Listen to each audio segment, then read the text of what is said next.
Hello and welcome back to Beating a Dead Horse. As always, I'm your host, Sean McKinda. And I'm your host, Jackson Keller. And I have only you to blame for this week. Yeah, you really do. I want to talk about Harry Potter stuff, though. But we could have done that without watching the new Crimes of Grindelwald. I mean, we could have, but we didn't. And we got to see a movie together, and wasn't that a lovely experience? That is true. You are actually, in my house again. It's wonderful. We got to see a movie, we got to get food together, and now we're recording together. It's unusual, it's lovely. I just wish it was anything else. I think I'd rather watch Future World again. Ooh, that's spicy. I don't know if I agree with that. Future World I think was the dregs. I mean, it was, but it was only an hour and a half. Okay, that's fair. That's fair. It's strictly speaking less time. And, less things happened, I feel. I could at least follow it. It wasn't good, but I could understand what was happening. I feel like we're going to need to re-listen to the Future World episode to make that judgment call. Because my memory is that lots happened, and we had very much a hard time putting it together, not unlike this film. Yeah, I mean, a lot did... I don't know, I guess... It just feels like less. Maybe absence makes the heart grow fonder is what it boils down to, you know? Maybe I'm getting a little bit of nostalgia for it, and I'm excited to go back and watch Future World again. I will never watch that movie again. Unless 513 Films forces us to in the basement. Get in contact with us. Let us know. We'll watch it again. We'll talk about it. Preferably not at gunpoint. So yeah, in case it's not pretty clear, we watched the new Crimes of Grindelwald, Fantastic Beasts, whatever you want to call it, and neither of us were super impressed by it. To say the least. This is going to be probably another one of those kind of nightmare episodes as we try and parse out what exactly happened in this movie. Because, as we said, a lot happened. As a matter of fact, things just kept happening, and I'm not entirely sure what to make of any of it. So, see, I actually came to this one with a grand thesis. And that grand thesis is why Harry Potter isn't going to happen again. Okay. And I think this movie the proof is in the pudding. This movie is basically everything wrong with modern franchise films. It feels very Oh my god, we're doing a CinemaSins episode? Yeah. I got my bell ready. I'm ready to ding every time something involving cliches happen. I don't know. Because cliches are bad. Johnny Depp walks into the scene, cliche, ding. But no. So, Harry Potter. I've been thinking about Harry Potter quite a bit recently because my lovely girlfriend Haley has been getting back into the series, and so she's had the movies on in the background as rereading the books. So I've been thinking about it some, especially with this movie coming out, and just why it affected our generation of filthy millennials so much, and how it probably isn't going to survive beyond our generation of filthy and millennials, I feel. At least not at the rate that the franchise is going. I think a lot of that has to do with Rowling and the rest of the people involved fundamentally misunderstanding what the appeal and the strengths of Harry Potter were, and just trying to make it a big old franchise without any sort of regard for what would make it an effective story that the people who are very attached to Harry Potter, to say nothing of potentially new fans,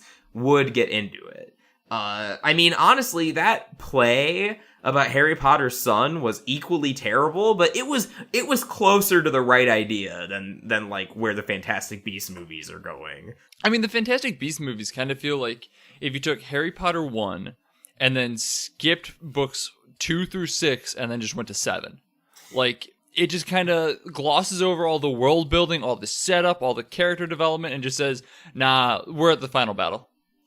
Yeah, well, rather, it's more like they had book 1, and then they did books 2 through 6 all in one movie. And then the next one is 7. But maybe even not. I thought there were going to be 5 of these fucking things, so... If they manage to get 3 more movies out of this, I will be wildly impressed and also probably overwhelmed to the point of no return. Impressed and also disgusted. Yeah.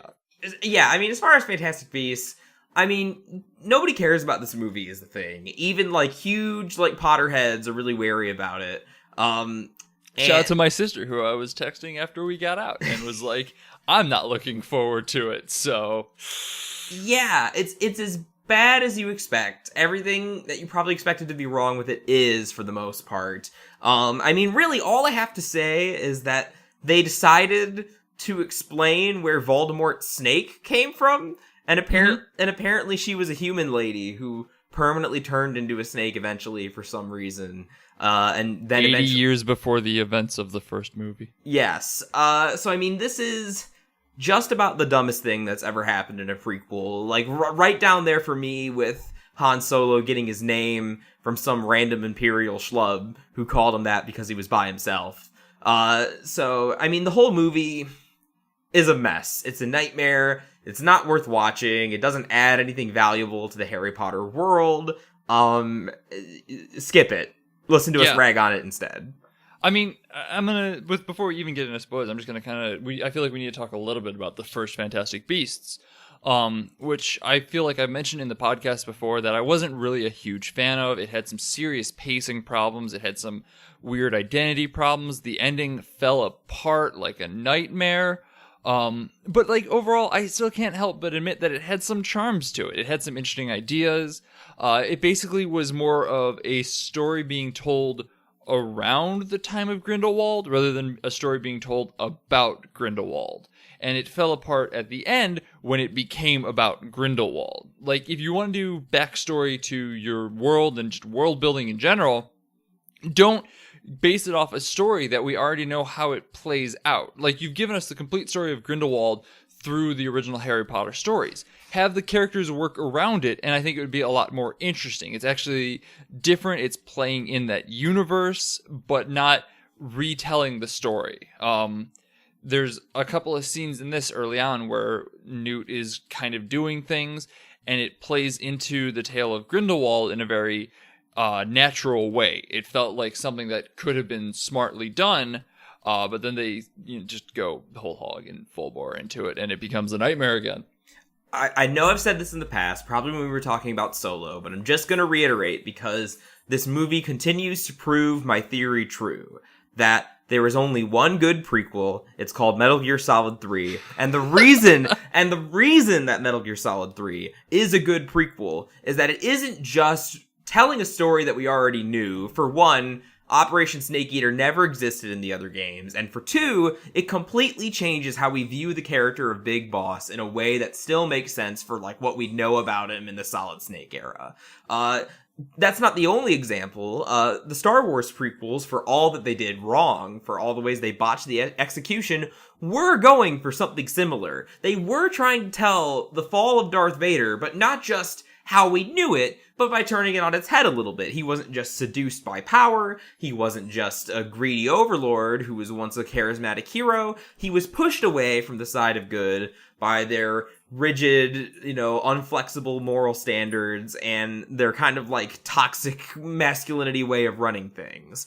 And so that's an interesting idea. It fell on its face, but that's how you do a prequel. You can't just tell the backstory again because we know the backstory. So if you Solo! Exactly. Solo. Completely pointless movie. So either you have to do something completely unrelated, basically, or you have to make it like really impactful and really meaningful to the universe. Like, no Metal Gear Solid fan can imagine the story taking place without Snake Eater now. Like, that's how core the shift was in terms of how we saw the characters.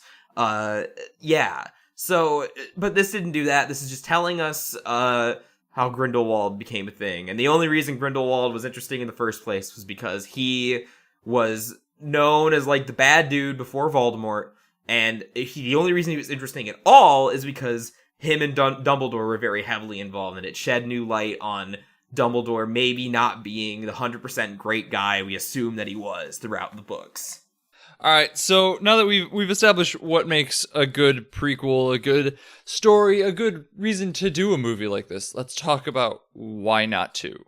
And that, my friends, is spoiler territory. Because it's everything. Literally everything in the movie. You probably have heard the criticism, if you've heard anything about this movie, that it is 5 different movies in one, none of them coherent or interesting, and that is absolutely correct. I saw the first Fantastic Beasts movie, and you know what? Even enjoyed it a little bit. I thought, again, like Sean, I thought it had its charms. I thought that movie at least had kind of an emotional core to it, like with the Credence storyline of like trying to save his soul or whatever. Like that was at least like a central, kind of thread to hang all the like beastly mischief on. But this movie doesn't have anything like that. It has that story. It has the Beast still. It has a really, like, fucked up romance between the Muggle guy and the blonde lady who turns out to be a fascist. As you do. Yeah, as it happens, then there's some romance triangle drama with Newt and Rita Skeeter and whatever her name was, Tina.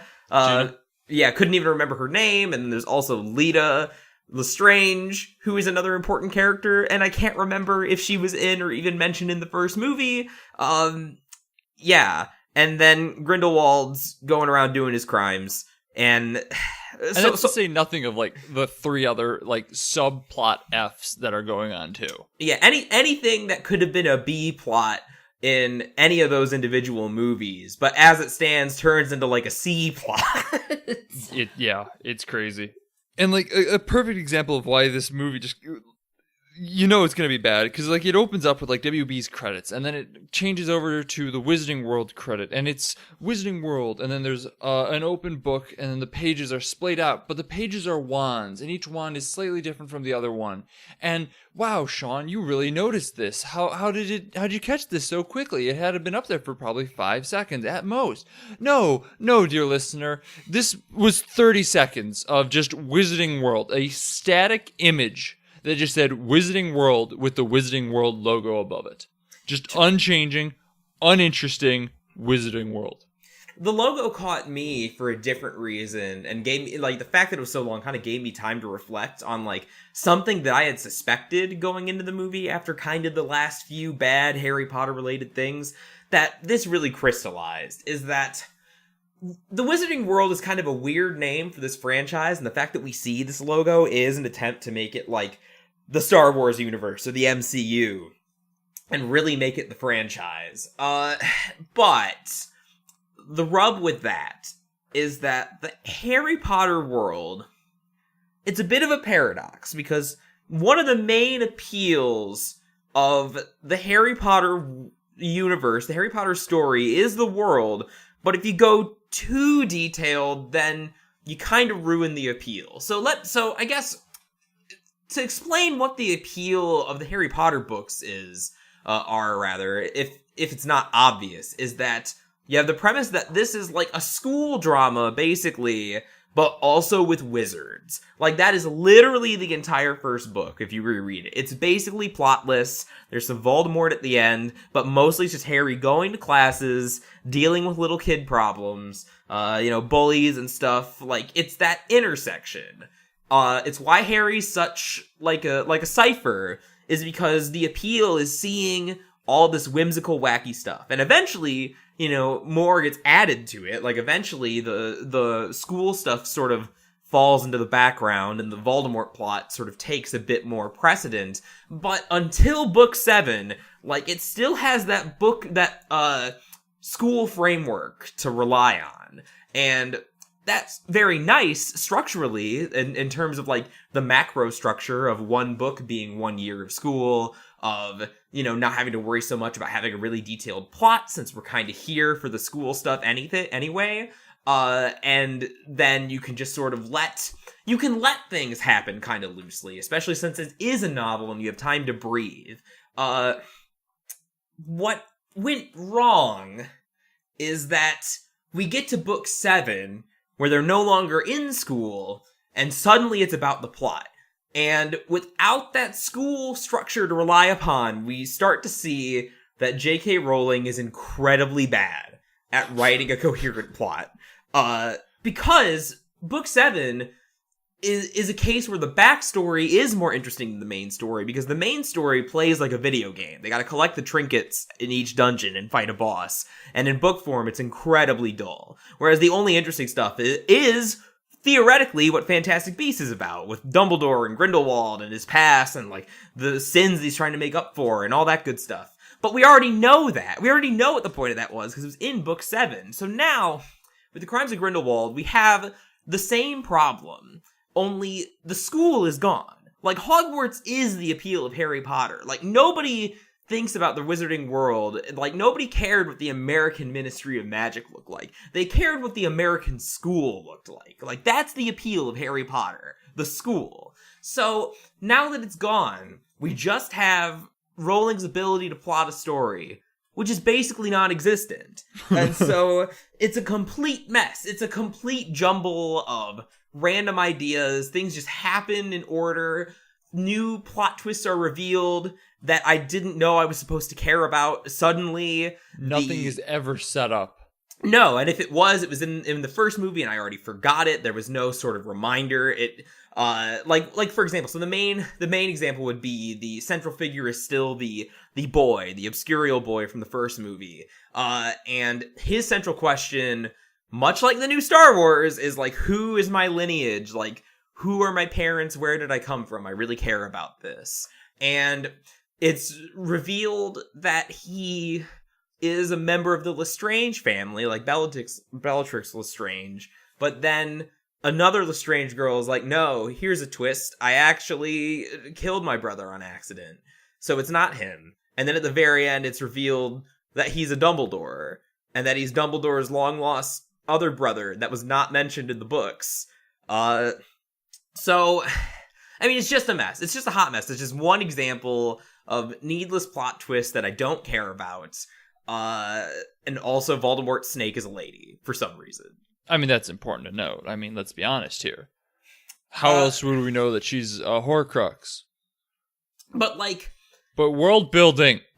And so that's the other thing, is that if you take away the school, like, you see all these, we can talk about CinemaSins for a bit, is that, like, I don't know if they've ever done videos on Harry Potter, I'm sure they have, but, like, people who view films like CinemaSins will always, like, look at the stuff in Hogwarts that doesn't make any sense, and go, like, ding, like, why don't the wizards know what, electricity is? Or, like, ding, owls are such an impractical method of delivering mail. But, like, that's not the point. The point of the owls is to be whimsical. The point of the lack of technology is to be whimsical and fantastical. It's not really meant to hold together. Like, the Harry Potter universe does not congeal into anything resembling like a believable world. But it's not supposed to, because it's about the school. And so when you get away from that and you go into these, coming back to that first logo, the Wizarding World, why do I care about the Wizarding World? It's a hodgepodge mess of different ideas and crazy, like, magic in these stories is literally them being able to do basically anything without the conceit of them being inexperienced wizards to, like, sort of hold back their plot-solving abilities. And here, Grindelwald just, like, turns into a dragon and kills everyone, and then fucking Nicholas Flamel, who was in the first one, shows up, and he creates a giant barrier. And for some reason, things just happen. Was Flamel in the first one? No. Nicholas Flamel was in the first Harry Potter book. That he was the creator of Sorcerer's Stone. That's the first one you're talking about. Yeah, sorry. The very first Harry Potter thing. So, I mean, that's a real, like, I recognize that. I clapped when I saw Nicholas Flamel. And he's really old. Isn't it funny that, like, his fingers break when he does anything at all when he was, like, 500? Which isn't how I imagine immortality with the stone worked. But, that's neither here nor there. I mean, just to kind of, just a little additional damnation to what you were saying a couple minutes ago about how you don't really care about anything outside of Hogwarts and trying to do this Wizarding World thing, kind of, you just don't care. Well, I mean, we go back to Hogwarts in this. We go back to Hogwarts in Fantastic Beasts 2. We even get the Harry Potter theme, and it almost made me mad to see it in this movie. It didn't feel earned in any way, shape, or form. And honestly, the music sounded hollow, but that could have just been my own brain filling that in for me. So, like, it felt very unearned. The halls felt way less filled. Like, it just all felt really empty. I do have to give credit to Jude Law. Like, watching him as Dumbledore teach kids was wonderful, but it still just felt so weak and just like, hey, we've got a whole world. We probably should remind you that we started in Hogwarts. Let's go back, kids. No, you can't go back home and you're trying to make me. It doesn't work that way. I mean, for me, the Hogwarts scenes just really... The fact that Jude Law is one of the only good things in this movie and that Dumbledore is still, like, a fun character is just, further reinforced these thoughts that I've been having. That, like, Harry Potter is a YA coming-of-age story at heart, and it has the same problem that Star Wars does, is that people can complain about, like, Star Wars being all about the Skywalkers and how there's this whole expansive universe to go explore, but, like, there really isn't. Like, the reason that the Star Wars movies, at least the first 6, like the original saga, were about the Skywalkers was because they were about the Skywalkers. Like there never was this really well thought out, coherent universe. It was much like Harry Potter in that weird things just sort of happened to add to sort of the mystical alien sort of feel to sort of hang on this, like, coming of age story about, like, rising up and being better than the previous generation and sort of confronting, like, the sins of the father and, like, all the stuff that are the actual themes of Star Wars. And Harry Potter was much the same way, in that the world, again, just a wacky backdrop. The main point is, like, this sort of, like, power of love and friendship and community and wonder and all that other jazz. It's a young adult coming of age story at heart. So when you try and turn it into, like, I don't know, like Star Trek or like Lord of the Rings. Lord of the Rings is probably the best example, where the idea was to make a world, where the world was, like, really well thought out, and Tolkien wrote a whole history describing what happens even before his books. And in the books there are a lot of, like, tangents that aren't related to the plot at all.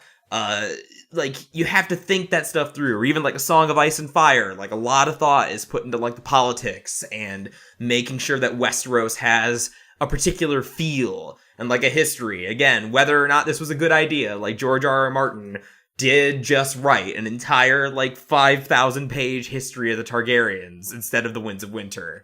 That's the point of those traditional epic fantasy stories.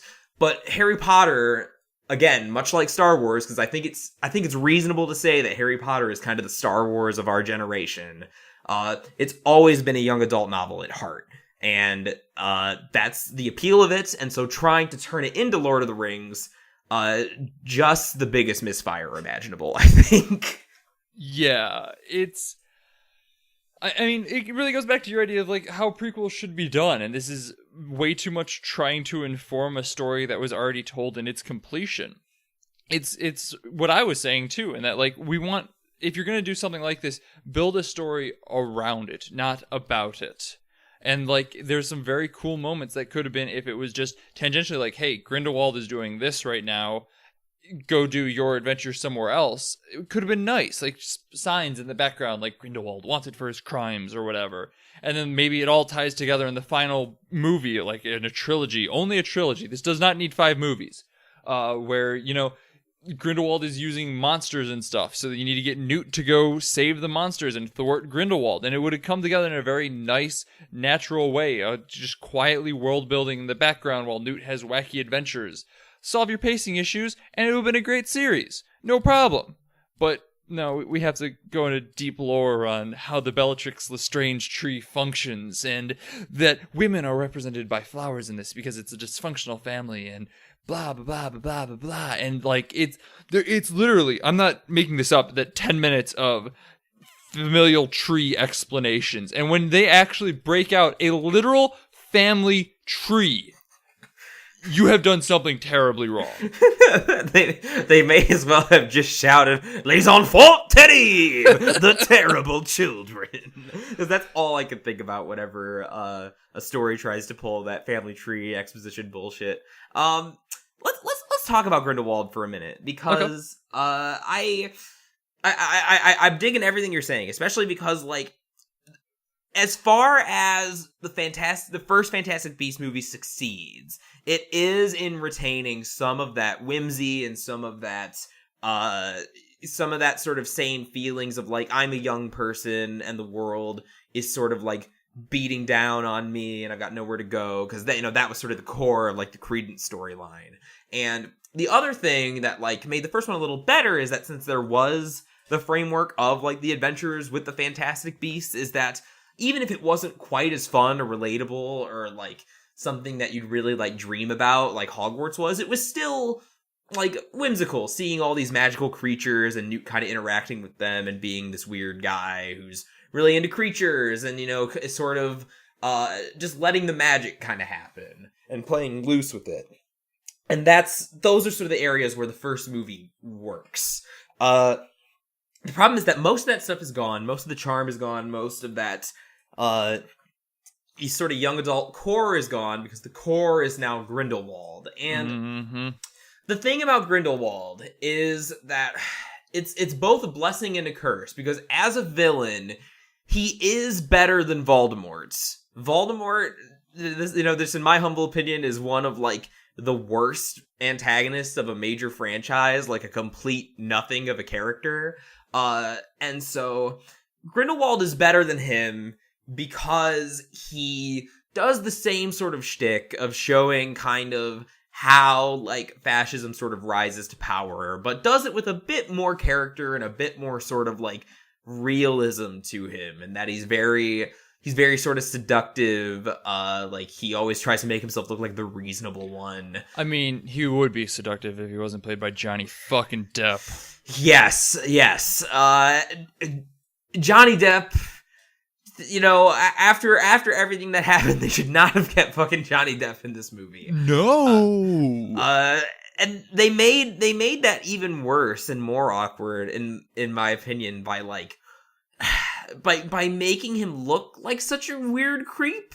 Like he looks like a methed out Super Saiyan, and because the way he plays him, this is the way that he plays the character too, is that Grindelwald is sort of like a Richard Spencer. Like he's the guy in the wizarding world that like the Quibbler or whatever the Daily Prophet is writing, like this new like hip young guy is making pure-blooded fascism look cool again, like soft-spoken, like well-dressed, and like really making using like a clean-cut image to sort of make these evil ideas palatable. Knowing how to spin the narrative very well. Like they call him a silver tongue for a reason. He is knowing what to say, how to say it, knowing where the narrative is. Basically, he plays on that whole like, oh, the intolerable left at one point, because like, oh, they're the violent ones, not us, and then he slaughters all of them. So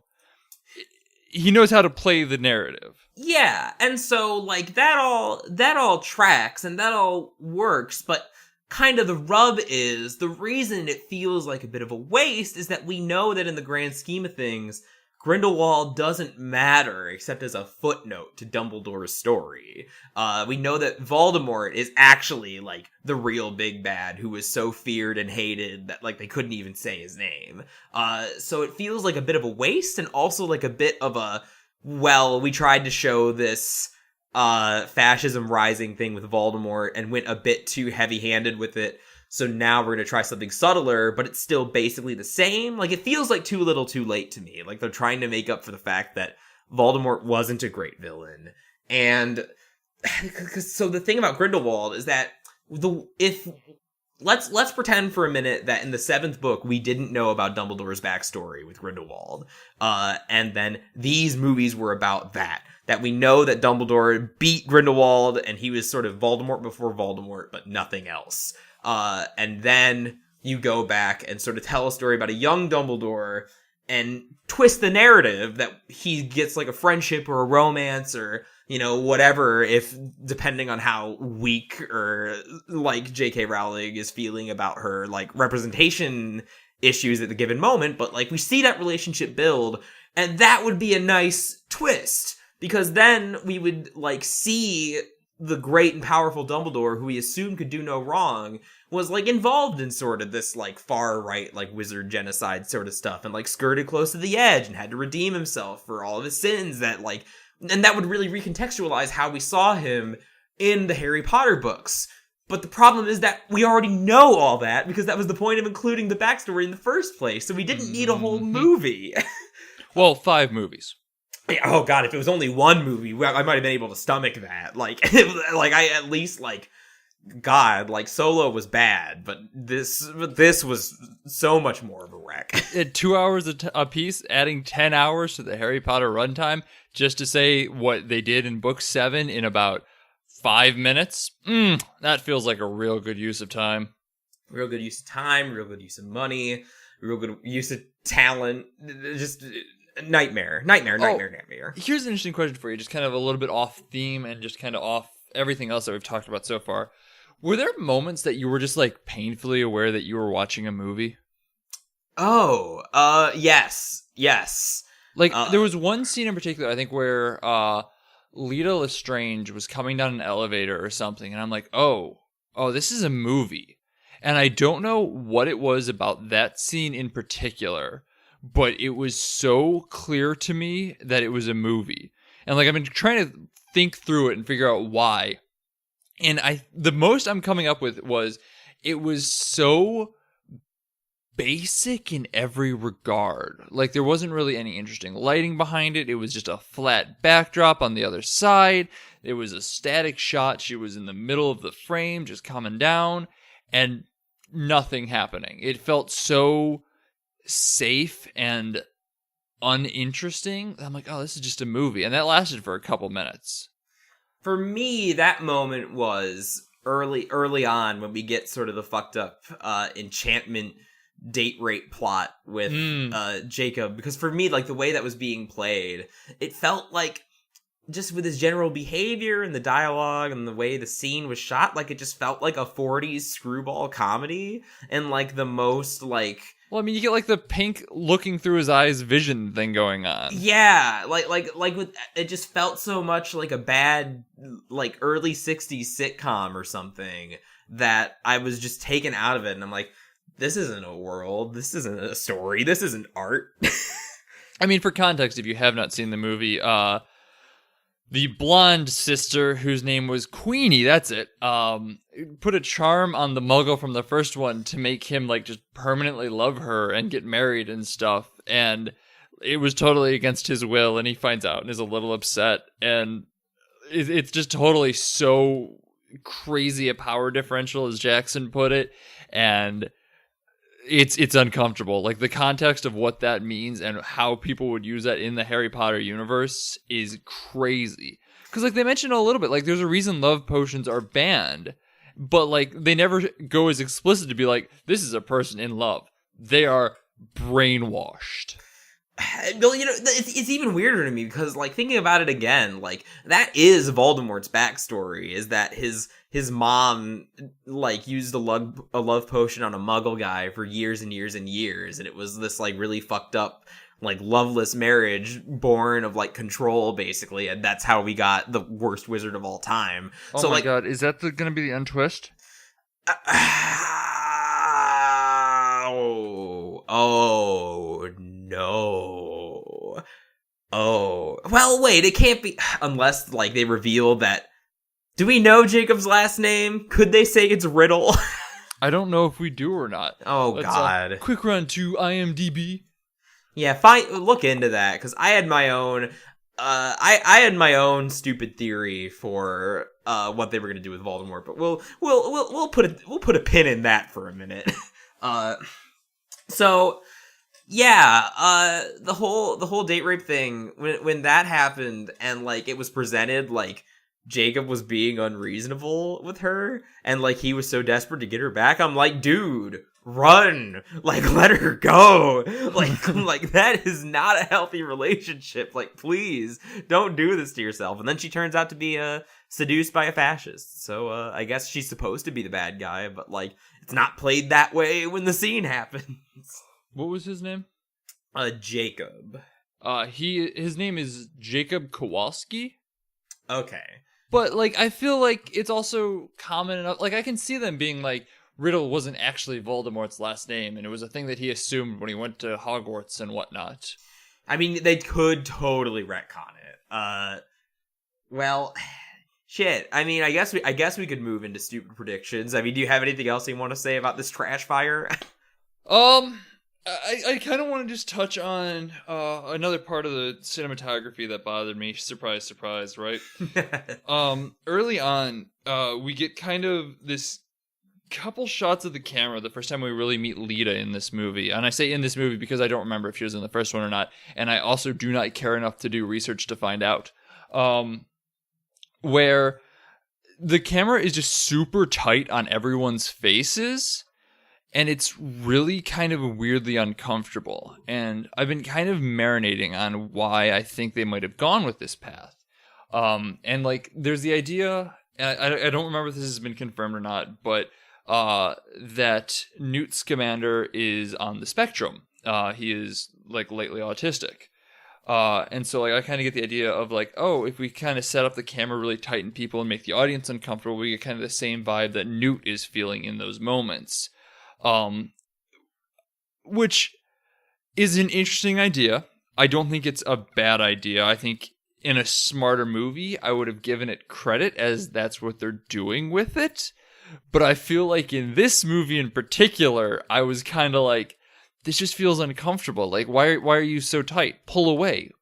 What are you doing? And especially because that moment lasts for a long time. There's a solid like 2 or 3 scene cuts in between where it kept just focusing super tight on one person, and it was just strange. Well, let's talk about Newt for a bit, actually, because I think this gets into some other things that I was thinking about, especially with like why is Newt our main character? Like, what would be sort of the arc, sort of the central emotional point of having this guy be our hero for this prequel series, who, you know, as far as we know, was just the writer of some textbook that Hermione mentioned at one point. I mean, in the first book, he was kind of a quirky dude who was just doing some world building on the backstory of Harry Potter. Things were happening around him, so we kind of get some context for those, and things mentioned later on, as well as kind of introducing ourselves to some wacky and crazy characters and creatures, and it was kind of fun and cool. And so, like, I get why he was the main character in that. Like, it wasn't so much an arc as it was just kind of a story. Like, it was a goofy little add-on. It didn't necessarily feel as needed to be a well-thought-out character. And had they continued with that style throughout 2 or 3 more movies, it could have been a pretty solid walkthrough of just like the world of Harry Potter, all just backstory building.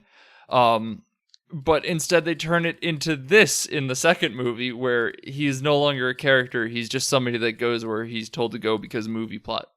Yes, that's exactly what he's reduced to. As the supposed protagonist, he barely has any impact on the plot at all. Like, you could probably make a case for the Dumbledore kid being the actual protagonist, since he's kind of what the movie revolves around. He's who, like, Dumbledore and Grindelwald and the Ministry kind of want to get to. But, like, in theory, Newt's still kind of our protagonist. And I think the thing is that, like, there is, with this idea of him being on the spectrum, there is that scene where, like, it shows his school days, and it shows like Dumbledore doing the lesson with the boggart from the third Harry Potter movie, and it shows that his biggest fear is like working in an office, working at a desk.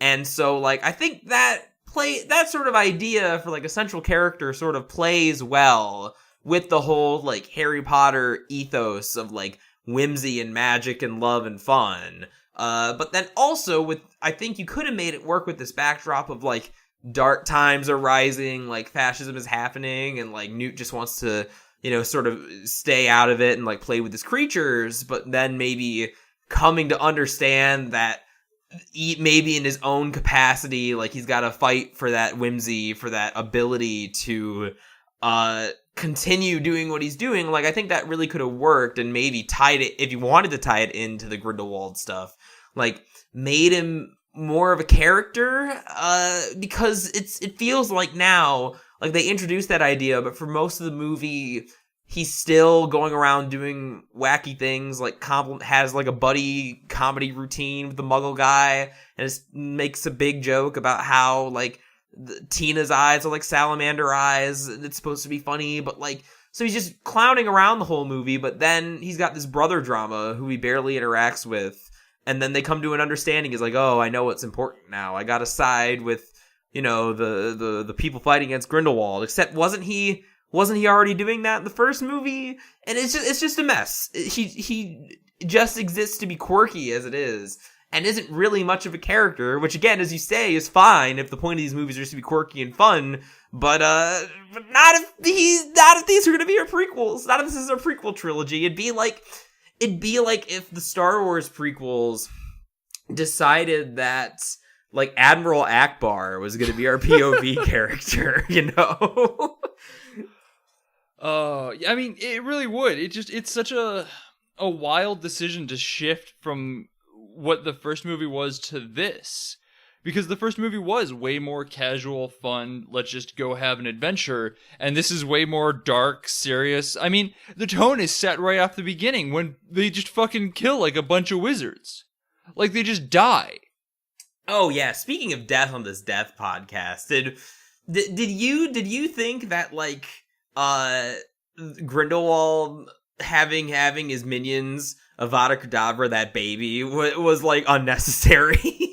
It was a weird decision. Like, it did feel like, oh, hey, look, we're gonna show how edgy and rough we are and everything. But instead it just came across like, that was weird and kind of unnecessary.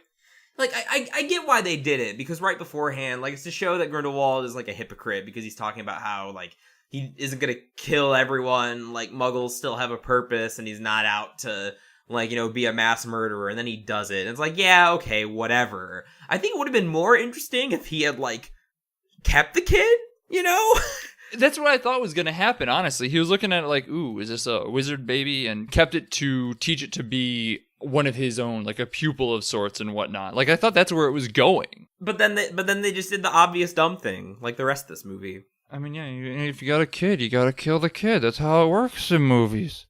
Speaking of obvious dumb things, let's play a game. Let's play Fantastic Beasts Prediction Bingo about what stupid, dumb prequel things they're going to include in future movies. Can I start? Because I want to offer an alternate interpretation of what you said might be how, like, we might see how Voldemort is conceived, which I do think is going to happen, but I think it'll happen a little bit differently. Okay. Is that Grindelwald? I'm going to back up a little bit. I'm going to use an outside comparison. So in another bad prequel, The Legend of Zelda Skyward Sword, we learn that the great evil that Link and Zelda fight for like generations is a big goofy ogre named Demise. And when Link beats Demise at the end, he sort of grumbles and says, "This isn't the end. An incarnation of my hatred will come and haunt you for generations."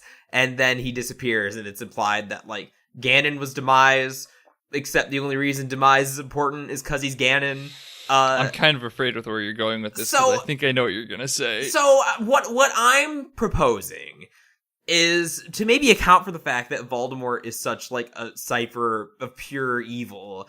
I think they're going to do something similar. I think we're going to see the famed battle between Dumbledore and Grindelwald, and then Grindelwald's going to, like, shoot green, like, sparks into the sky with his, like, last breath, and he's going to attempt to, like, create a life form to carry on his legacy as he's going to go to Azkaban, and that'll be Voldemort. I hate it. Oh my god, it's just like the fucking Palpatine willing Anakin into life type of bullshit.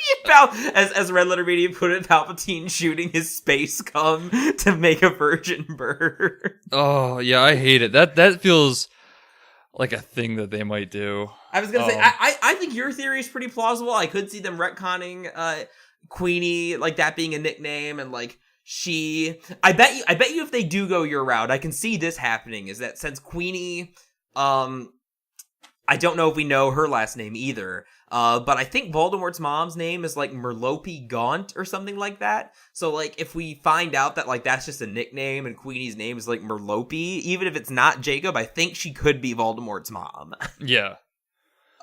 My big theory is that this dude that Grindlewald has dubbed a Dumbledore isn't actually a Dumbledore. I think, like, this movie has set up itself with so many plot twists and things up its own ass that it's just going to be like, haha, just kidding. You're not actually a Dumbledore. I just made this phoenix out of this bird that you happen to have. Whoops. I don't think it has the teeth to actually make him a Dumbledore, because I think it's also going to realize how stupid that is. I could see it going either way. I'm 50-50 on it. I think it would be in character with these movies to have a plot twist for plot twist's sake. But I also could see them keeping it as a Dumbledore to try and, like, prove that these movies are important to the canon somehow. Like, I can see them desperately holding on to that. I have another one. Yeah, please, keep them coming. Since this is about Fantastic Beasts. Newt Scamander is going to meet Hagrid's mom at one point. Yes, that's a good one.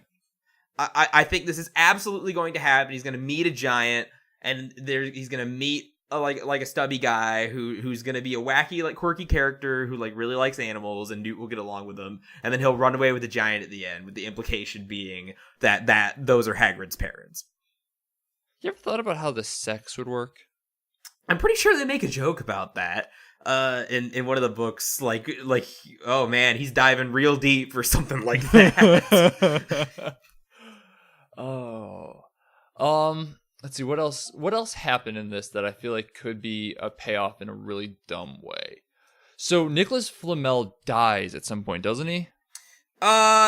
No, he's technically, like, because there's a bit of a conversation at the end of Sorcerer's Stone where, Harry asked Dumbledore what's going to happen to Flamel, and Dumbledore says, like, he's lived a really long, fulfilling life, like, I think he's ready to go. So he's still alive, it seems, by the time Harry Potter happens. Okay. So, let's see. The Ministry is going full fascist as well, so that might be a thing, I guess. They all show up on the doorstep of Hogwarts, which is silly. How much of a play do you think Hogwarts is going to fall into in the next movie? A lot. I think they're going to realize that, especially after the kind of critical beating this movie's been getting, that they're kind of lost without the school, and I think they're going to try and lean into that more. I think we'll see one of the other schools in some capacity. I think Aurelius is going to go to Hogwarts as a student. You think so? No, but I think it'd be hilarious if they, like, dressed him up as a child and just, like, go to school. Hi, Dumbledore. I'm your new student, Arthur. Wink. Okay, that's pretty good. I think either we'll get more of Hogwarts, or for fan service reasons, we'll go to, like, Durmstrang, or the American school, or the German school, or, like, the Chinese wizarding school, or something. We'll see some other school, I think. I think that's a pretty safe bet. I'm going to say there's going to be a total of one Fantastic Beast in the next movie. It'll be the Nifflers. He'll keep the Nifflers in his pocket to make plot happen when he needs it. All right, let me rephrase that then. There will be a total of one new Fantastic Beast in the next movie. Oh, okay. Yeah, like the rest we'll just see in the background of, like, his briefcase again. Yeah, like the Niffler will be around. The little twig man will be around to pick locks occasionally. But for the most part, we're going to get one new one, because we went from, like, a bunch to, like, 3. So the next one should be about 1. Another thing that could happen if we do go back to Hogwarts for any amount of time, since it is about Fantastic Beasts, I think the Basilisk will probably make an appearance of some sort. That's a good one. Maybe, like, Aragorn as well? Yeah. Although that, he was a baby when Hagrid was at school, so I think the timeline isn't quite good enough for that. So an Aragorn mother. Yeah, I was gonna say, like, I wouldn't put it past these dumb movies to, like, make it the great-grandfather of Aragorn, the Spider King, or whatever. Well, I mean, this movie is so dense and so much about lineage that why wouldn't we see the parents of everyone?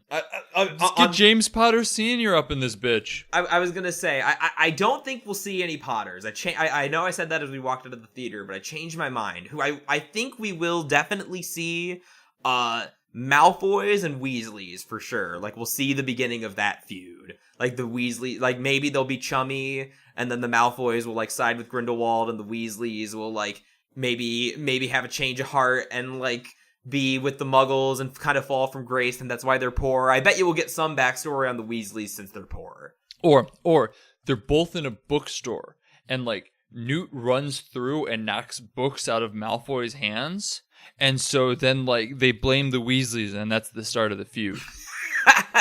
It would be something that small and stupid. Because, like, I do actually, here's another thing I actually want to talk about with the Crimes of Grindelwald, is, like, they kept trying to still be funny. Oh, the comic relief was such cringe in this movie. It was weird, because it was, like, such a half-hearted attempt. Like, oh, man, we had funny moments in the other Harry Potters. There were funny moments in the last one. I guess we have to have something. Here's a fart joke. I mean, this felt like new Star Wars humor to me. Like, that kind of Marvel-esque, like, candy-coated. Although, maybe not, because I was gonna say, like, fucked up as it was, that like, date rape potion wasn't something you'd see in, like, a Star Wars movie. So, I don't know. I think it was just really wrong-headed comedy. Yeah, no, like, as I say, it didn't feel safe, necessarily. It just felt boring and uninspired. It was joke adjacent, I would say. They definitely felt obligatory, like, oh, wacky things happen, like Neville, like, has them remember all, and his grandma yells at him, we gotta have wacky stuff like that. Yeah, something has to happen. We can't just not have jokes. We just killed a baby. We have to turn it over to a joke now. Otherwise, people will think we're serious. Oh, speaking of Neville, okay, here's one. So, this would play well with your theory that Aurelius Dumbledore isn't actually a Dumbledore. So I think if they are going to do that, here's how that stupid plot twist will play out.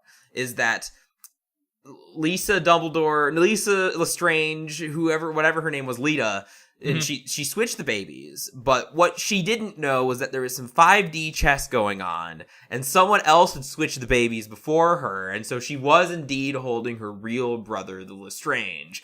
So he was Lestrange, and he will give birth to, like, Bellatrix, and there'll be some, like, Longbottoms around, because Bellatrix, like, tortures them. And so he's gonna be, like, our big bad that Dumbledore has to stop after the battle with Grindelwald. I don't think the battle with Grindelwald is gonna be the last thing in that movie. Let's take it a step further. Yeah. What if the baby that fucking Aurelius is actually a Longbottom? Ooh. Because Neville was, like, going to be the child who lived if it wasn't Harry, right?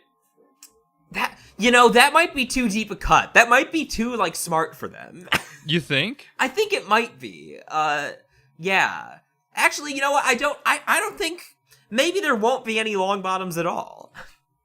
Okay. So now we've gone too far the other way. No. Okay, there will be Longbottoms. It'll be Neville's granny. She'll show up and be wacky and stern, and she'll be like a side character, but she's all we'll see.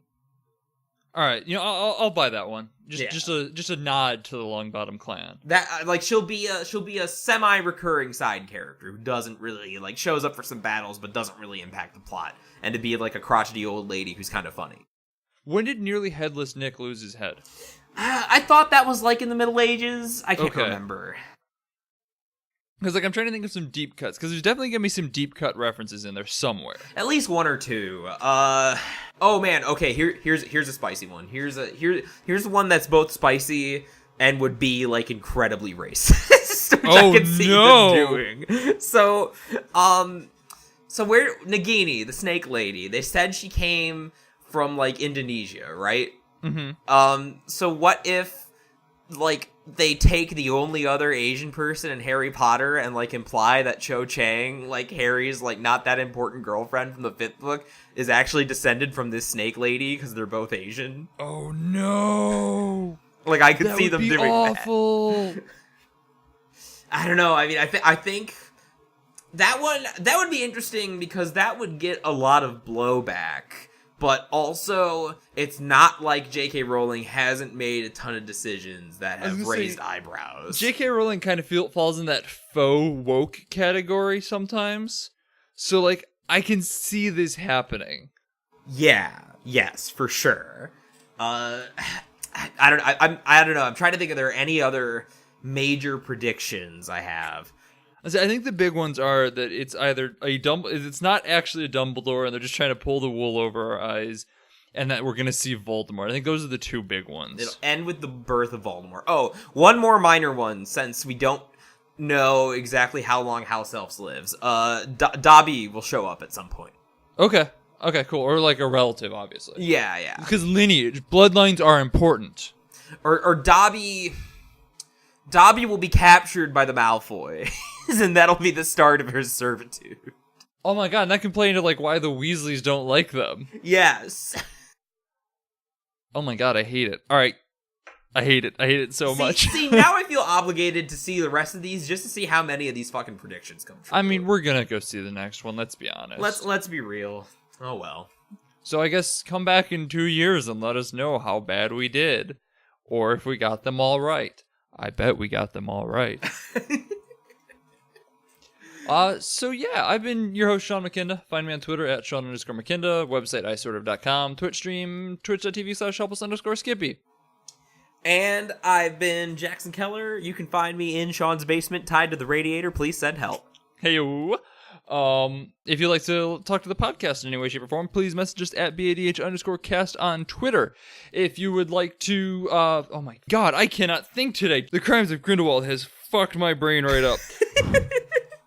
As always, shoutouts to Lords of the Highway for the use of our theme song. It is Suicide, alternate take off the album High Octane, Low Expectations. They're on Spotify. They're all over the place. Go check them out. They're a great, wonderful band. And also, thanks to 25yearslatersite.com for hosting our nonsense. They've got a bunch of really great analysis from a bunch of really great people. It's all pretty smart, unlike whatever we're doing here. So go check them out for sure.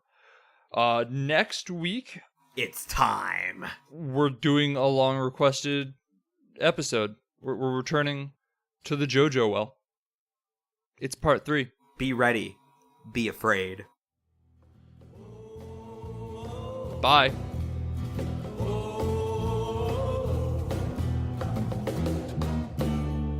Don't you go into the ground.